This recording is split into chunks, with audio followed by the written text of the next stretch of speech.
Low, somber piano, slow build. On May 25, 2020, a video shook the world. A man, face down on pavement, a knee on his neck. 8 minutes and 46 seconds. In the silence. His name was George Floyd. In the depth of the silence. But before he became a symbol, before he became a movement, before his name was painted on streets in every city in America, he was just a man. So today, we ask the question that the headlines never answered. Who was George Floyd, really? Warm, gentle acoustic, like a memory. The people who knew him didn't call him George. They called him Big G. They called him Georgie. They called him Floyd, Perry, the gentle giant. His sister put it simply, you can't even say his name without smiling. In the silence. By every account from the people who loved him, George Floyd was the kind of man who gave you the shirt off his back, who walked into a room and lit it up, who always had something positive to say. He was a protector, an encourager, the life of every party he ever walked into.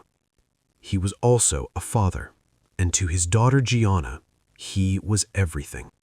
Tense urban undertone. George Floyd was born in Fairfield, Alabama, but it was Houston, Texas, specifically the Cooney homes in 3rd Ward, where he grew up, where he became who he was. Soberly. 3rd Ward was not an easy place to grow up. It was impoverished. It was watched. Police presence was constant.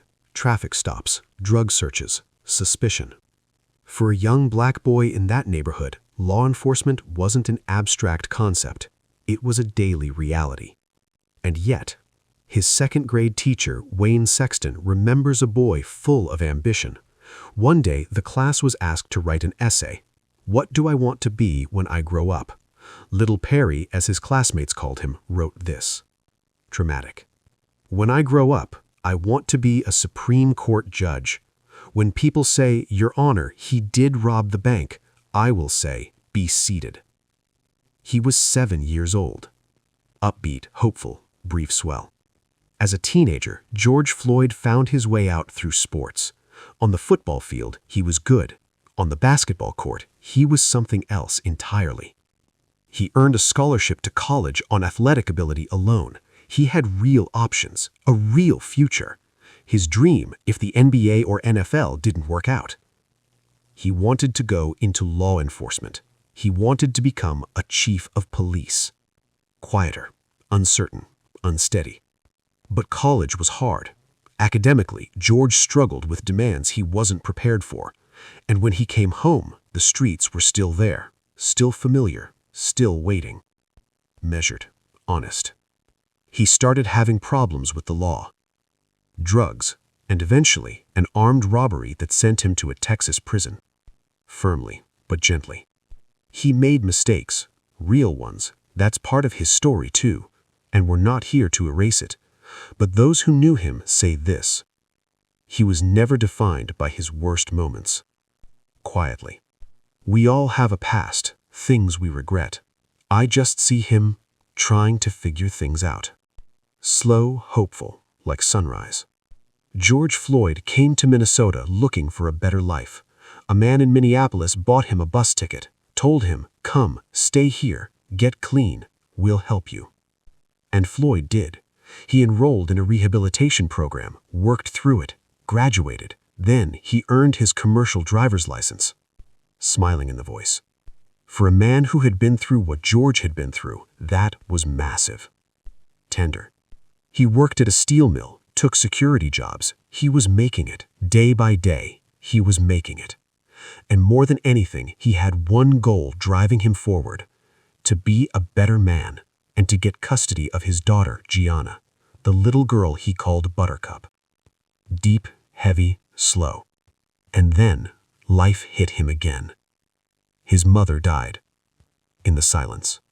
Voice dropped, heavy. The people who knew him say it broke something in him. He was strong, deeply strong, but that loss cracked him open. slowly. Then the pandemic came. He lost his job. A man who had clawed his way back, who had rebuilt something real, found himself with nowhere to go and too much pain to carry. With deep sadness. About a week and a half before he died, he called an old friend. "Man, I love you," he said. His friend said, "I love you too, Georgie." Floyd said, "I'ma call you later." In the silence, barely above a whisper. That was the last time they spoke. Single low note. On May 25th, 2020, George Floyd was arrested outside a Minneapolis convenience store over a suspected counterfeit $20 bill. In the silence, building intensity. What happened was captured on video, a crowd that pleaded, that screamed, that watched in horror and couldn't stop what was happening. Controlled gravity. Officer Jovan Chauvin pressed his knee into George Floyd's neck for 8 minutes and 46 seconds. Floyd called out that he couldn't breathe, and nobody stopped it. In the silence, sorrow turned to quiet fire. One witness described watching a man's life leave his body, watching another man who looked just like him be killed for no reason. Powerful building swell. What happened next was unlike anything America had seen in a generation. Within days, all 4 officers were fired.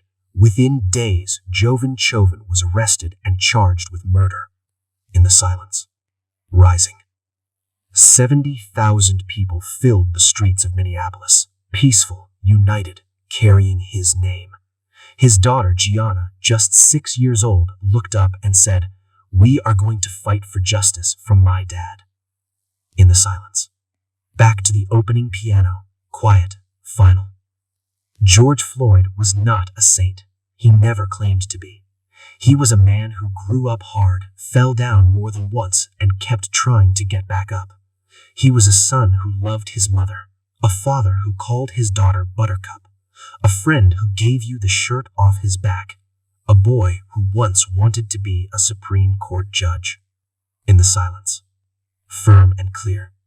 10 months after his death, Jovan Chauvin stood trial, and on April 20th, 2021, he was convicted of murder. Quietly.